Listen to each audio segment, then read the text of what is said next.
Hey guys, welcome to another episode of Mafia Memoirs. I'm Jody, I'm Rod. and we are with Zenware and RotaFest, and we have a weekly special that we do called Mafia Memoirs, where we interview the movers and shakers of the automotive detailing world. That can include detailers, vendors, suppliers, you name it. We just want to get them on the line so that we can help you as detailers grow and build your business. So we're actually going to revisit one of our earlier guests, Mr. Chris Woolman, because we were having some audio difficulties and we did not want to do his interview a disservice. So we're going to bring him on board and we're going to visit with him. So hold on, let me add him.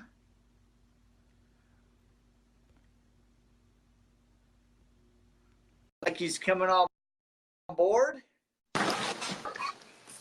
There he is. Good. How are you, Chris? How are you today? Good. I can hear you loud and clear. Hopefully this time it's working good. It's perfect. Perfect. So that's the fun thing about this adventure that we're on. We're learning what Facebook likes us to do and what it doesn't like us to do. And yeah, that can be a little bit of a challenge. So, And if you move a little bit to your right, that fan will look like a beanie on top of your head. Is that what you want me to do, like this? Yeah, there, right there. Yeah, baby. I feel like those old 50s hat with the spinner. Chris takes flight. That's great. So, yeah, so you're not detailing Air Force One, you're detailing helicopters now. Yeah. Actually, I've done that.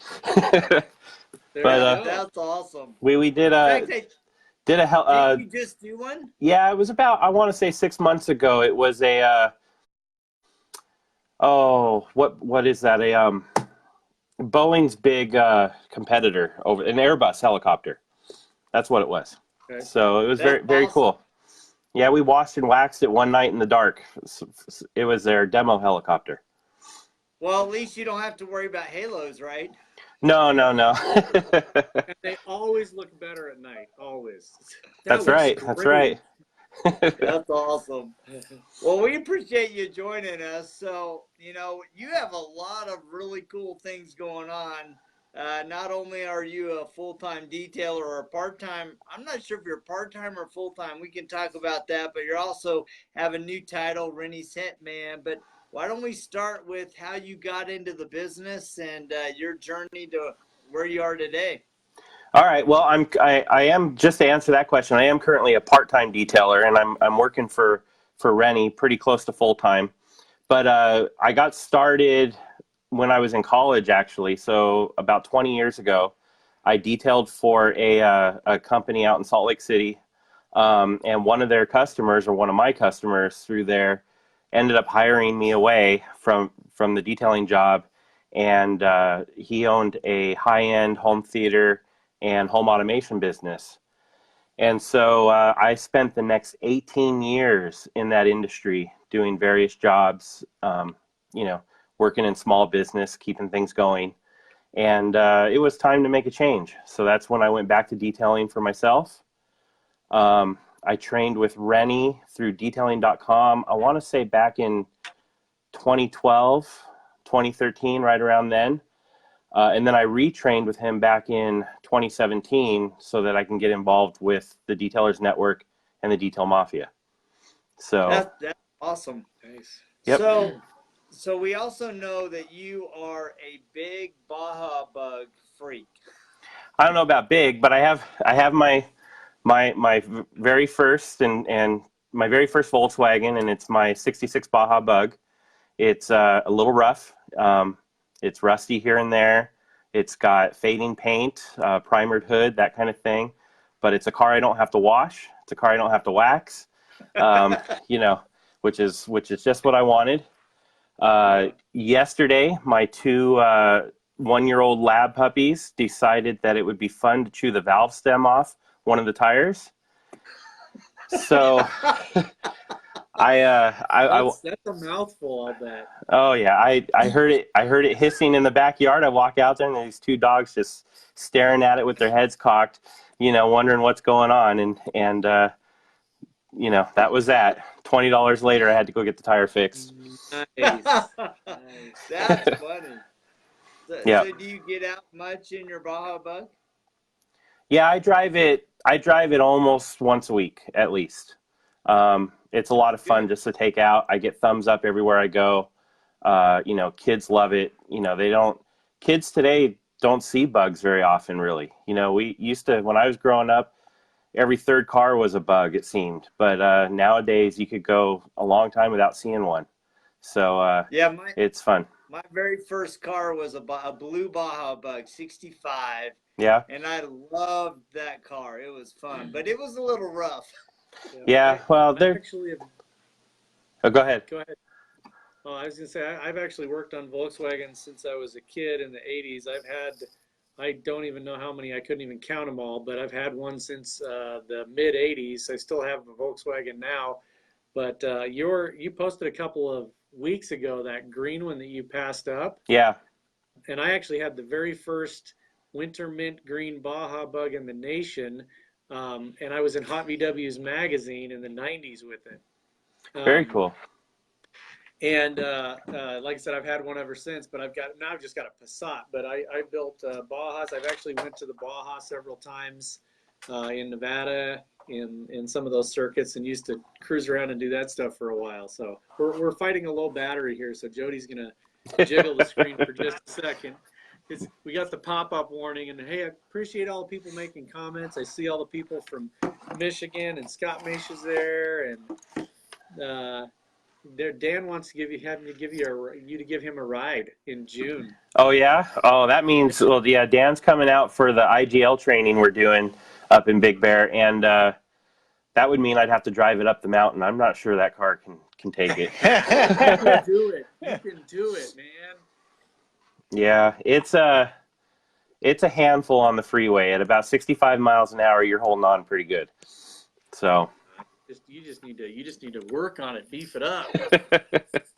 Yeah, we'll see. We'll see. Yeah, it's pretty funny because we're working on an iPhone 6S that the battery life is about 10 minutes. In my iPhone X, I cracked the machine where the face so I can barely even touch it. So we're talking to you, all of a sudden the battery's just going. So, yeah. Rod should tell me I need an Android usually about this time. So. Oh, that's good. It'd help. So you're into more than just Volkswagens. You're into some other weird stuff too. You do like rally Porsches and. Well, I'm a big Porsche fan, and I like to work on them. And I don't own one. That's why I own a Volkswagen. It's it's what I can afford. I own an '03 Mini Cooper that I've had since new. Nice. And I used to be very active with my Mini Cooper club, but these days I'm just too busy. But I'm still part of it. And what do you call it? I have a '68 Mercury Cougar that my dad and I got together. So nice. Yeah, I had a '66. That was my second car. Yeah. So. No, it's pretty cool, but I don't drive it much. The Baja gets driven a lot more. So that's good. So what do you have going on? I know there's some stuff going on next week that we can talk about. There's a few things next week going on that we can't talk about that I will be in California for. So we'll just leave that out there for everybody to guess. Yeah. But what do we got going on? That is pretty exciting. I know. But what do we got going on next week that we can talk about? Well, Renny is a busy guy, and coming up this weekend, he's doing a PNS distributor training up in Big Bear for 2 days. That starts actually tomorrow and continues to Saturday. And then starting, I believe, on Tuesday, he starts a SoCal tour with PNS, and they're going to be hitting up about 4 or 5 different distributors in the Southern California region. Going all the way down to Tijuana, Mexico for the last one. Yeah. So that'll be kind of cool. Renny will be busy doing that. I think, and you and I will be getting together on Wednesday to go visit a couple places. Yeah. And then after that, towards the end of May, on May 31st, Renny's doing a 1-day extreme training class up at the PNS Detail Studio in Hayward. And then he's also got a 5-day advanced training class happening in June, which we still have some spots left for. And then at the end of June, we're doing another one-day extreme class in Big Bear. So that's just the next 60 days. Right, and then July we've got Air Force One. That's right. July, so it's just nonstop. Yeah, Air Force One in July, McCall's in Monterey in August, and then before you know it, it'll be SEMA time. And between all of that, there's still, monthly training sessions happening and everything else. So, yeah, calendar's full. That's awesome. So let's talk about your role as Renny's hitman. So what are you doing? What are, obviously trying to wrangle that guy is like wrangling a herd of cats. So, so let's talk about your role there. Yeah, so it's, I'm working closely with both Renny and Diane, and pretty much we just do whatever's necessary. But the idea is to stay on top of his schedule and calendar, stay on top of all the trainings and the new students. So, part of the job is promoting those trainings, interacting with the potential students, interacting with the ones that actually sign up to come along, making sure everything's in place for them when they do come to town for training. I also interact with all the students that have gone through training already, the Detailers Network and the Detail Mafia. I'm kind of their point guy. But, I'm the guy they come to when they need to get to Renny. I handle the continuing education for the group. So all the Monday and Wednesday night webinars that we do, I'm scheduling, I'm trying to stay on top of, I'm promoting, making sure we get guys to attend, that kind of thing. It's a long list. We've got a very ambitious to-do list. It keeps getting longer. Renny's got lots of great ideas. And so we just keep adding to the list, and we grab the stuff that's most important and just keep working on it and go from there. I think that's a really important distinction there, because there are people that they're really driven by ideas and being in front of people and training and being out front, and having a good operations guy behind you and or good systems behind you really make the difference in whether or not you're able to not just succeed, but to grow and expand your influence. Right. And over the last couple, say 2-3 years, I think, Renny realized that things were getting away from him because he needed somebody like that kind of behind the scenes. And so I'm good at that kind of stuff. I'm good at making, at least I think I am, I'm good at making things go smoothly behind the scenes and staying on top of stuff. So, but we all get sometimes a lot on our plate, and even then it becomes a challenge. Yeah. So. Yeah, absolutely. And he's definitely one that likes to put stuff on top of his plate that sometimes exceeds what he can even do. I know that they were here a couple months ago. They were here, and we were even talking about next week, and it was like, there's only 24 hours. That's a lot of stuff, man. He's kind of like the guy at the buffet. It's like, there's always that one guy, and everything's falling off the plate. He's still adding more on. It's like, let's go, guys. So. Yep. But he puts good stuff on the plate. That's what's important. Oh, absolutely, Yeah. Always does. So that's one thing, is it's the quality, not just the quantity. So. Yep. Now you also have some unique hobbies. I think about a month ago I saw a big post of just a few Hot Wheel cars. Yeah, I'm a little bit of a Hot Wheels collector.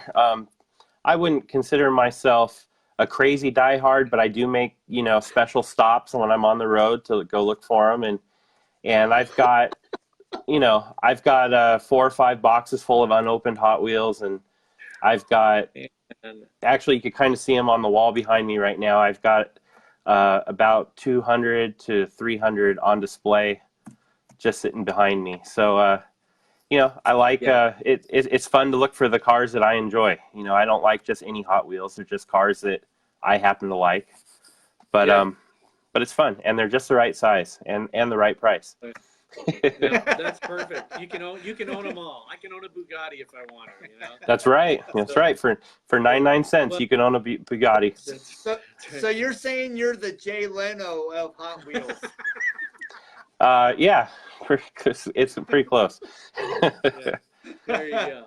That's Well, that's awesome. cool. Yeah, that's funny, Chris, because I've got a bunch of them, but I'm discerning like you. I just like the ones that I like. I don't just want quantity. I want the ones that are fun. So, Yeah. you know, I've got some. I've actually still got some from when I was a kid. Some of the red line wheels. Yep. And then I have 3 of them that my grandmother, who was an antique dealer, gave me that were they're not actually Hot Wheels. I think they're Matchbox, but they're basically army cars from the 60s, and they were my uncle who passed away in Vietnam, and they were his, and so she gave those to cool. me, and Yeah, they're really that's cool to me. Very cool. You know, and it was funny because my grandmother, she's passed away several years ago, but it meant a lot to her that I kept those, you know, Right. as an adult. I have these Hot Wheels sitting there, and she's commented on that when she was still alive about how cool it was that I kept, you know, her son's Hot Wheels and they carried them on and just kind of, you know, and they're silly, they're little cars, but they're fun, and you know, they mean certain things to certain people, you know. And hey, they're hands down responsible for a lot of people's passion in this industry and just the automotive industry alone. So yep, absolutely, absolutely. Scott Wong in our group, you know, he's actually working on a custom Baja Bug for me, where he's repainting a Hot Wheels to look like my Baja. So that'll be fun. That's cool. Nice. Yep. I actually have a Hot Wheels. Well, it's actually a bigger scale, but I have a car that is the paint scheme for the truck that I'm building right now. Oh, My cool. wife got me when she was on a trip somewhere, and she saw it, and she's like, I had to have it because it's the same as your truck, and you know, so. That's Very awesome. Cool. Very cool. Well, anything other interesting happening in your world that you'd like to share with us? Maybe some tips, words of wisdom for those guys that are up and coming? Oh, words of wisdom. I don't know if I'm the right guy to give words of wisdom, but you know, I think the power of the Detail Mafia and the group is huge. I think just surrounding yourselves with good people is key to success. You know, just you've got great people you can learn from. You got great people you could depend on, and great people that are there to lift you up when you get down. You know, it's a very important thing, and so it doesn't have to be the Detail Mafia. It doesn't, you know, but just surround yourself with good people, and I think that's super important in life. So yeah, I think that's really big. Yeah, you know, and I've actually been thinking about the power of that a lot. So I've been tracking a Facebook group called Detailing for Dummies. I've been following a number of people's Instagram, like Kyle Clark, William Lara, you know, people that are very active. And like this morning, I was watching Kyle Clark's, and he's actually showing some of the pads that he prefers in certain situations. I'm like, he was using a lamb's wool pad. He goes, I don't talk about this pad very often, but and he just broke it down why he uses it and when he uses it. And then this past weekend, I was on Detailing for Dummies, and some guy was saying, hey, how do I get oil off of a concrete pad? And I'm like, well, let me share a story with you, because last Saturday I was out doing the spring cleaning honeydews, and I had a 30-gallon drum of old oil that I was going to go and take and dispose of. And when I went to pick it up, the handle actually broke, and it smashed on the concrete, and 30 gallons of oil went under my feet all the way down my driveway. And Jody slipped, landed on his butt with all the oil just streaming down me. And my wife's like, what happened? What happened? I'm like, don't worry about it. We'll figure it out. So I go, just go buy 6 bags of kitty litter. So we went and I shared that story on Detailing for Dummies, and I showed pictures, and they're like, wow, I can't believe you got all that oil off. And it took every drop of it off. So. Well, good. Man, and that is one time I did not know that, and I wish I would have been there with a cell phone and a camera, because that would have been awesome. Yeah. Coming to you Faith Plant Live. I mean, I was covered in oil from the neck down. I mean, it was hilarious. So. Oh man. That is rough. Well, That is rough. better you than me. Oh man. Yeah, my wife was like, "Don't go in the house." No. So yeah, it was pretty funny. But yeah, I think that's an important thing. You know, there's a lot of experiences that we have with real world situations, and in our businesses that if we just get out there and get involved and share and talk and communicate, we can not only help others, but we can help elevate the industry as a whole. That's right. And that kind of leads into, you know, your local competition. I mean, you know, one of the guys in our group, it literally lives 3 miles from me. He is my local competition. But he and I, you know, we just take care of each other. We work on projects together instead. You know, if he's short on chemicals, I hook him up. Same way if I have, you know, an issue. Instead, we're lifting each other up and helping each other out instead of beating each other up as competitors. Yeah, that's you know, awesome. and I think that's an important thing for everybody to look at in their market. You know, be friends with the other detailer next to you. You know, make things better for everybody. I think that's key. Yeah, collaboration is stronger than competition in many cases. So Mm-hmm. Yep, that's definitely. great. Well, we So- appreciate you taking the time to visit with us this morning. It's always a great discussion. We want to express our gratitude to you for the things that you're doing for the Detail Mafia and also with the IDA. I think, you know, Rod and I are trying to become very, very involved in the IDA. In fact, we have some things that we're going to announce here in a little bit once I get some official notices. But yeah, we are very keen on being a contributor to the market and the industry. And if there's things that you guys would like to hear about or have us interview, people that you'd like us to talk to, please in the comments let us know who we should talk to. And in the interim, Chris, for both your detailing and the Detail Mafia, how do people connect with you? Best way to get to me is either give me a call on my cell phone. It's 818-564-5839. Or you could email me at chris@detailingsuccess.com. And your detail company is That's a good one too. Detailing, right? Yeah, Octane Detailing. I'm in Reseda, California, which is the San Fernando Valley outside of LA. Huge market here. We got millions and millions of people, and even more cars than that. So, you know, streets are lined with them. That's opportunity for you. That's right. That's right. That's great. Well, thank you very much for joining us. Sure. Hey, thank you guys, and thank you for what you guys are doing, sharing great guests and sharing you know, your story too every week as well. Absolutely. You know what? We're just having fun. You know, it's like when I was driving down the road one day and I was like, just the idea of Mafia Memoirs came to me and I said, "Hey, Rob, what do you think about that?" And he's like, "Oh yeah, let's do that." And so it's been a lot of fun. We get to talk to interesting people and learn about the industry, you know, from you guys' perspective, and we're just glad to be a small part of it. So. Yeah, very cool. And for everybody listening and watching, you know, share this with your friends so these guys get a bigger audience. It's helpful for everybody. Yep. Well, thank you, Appreciate Chris. that, Chris. I'll see you next week. You got it. Sounds good. All right. See you guys. Have a great day. You too. Bye, guys. See ya.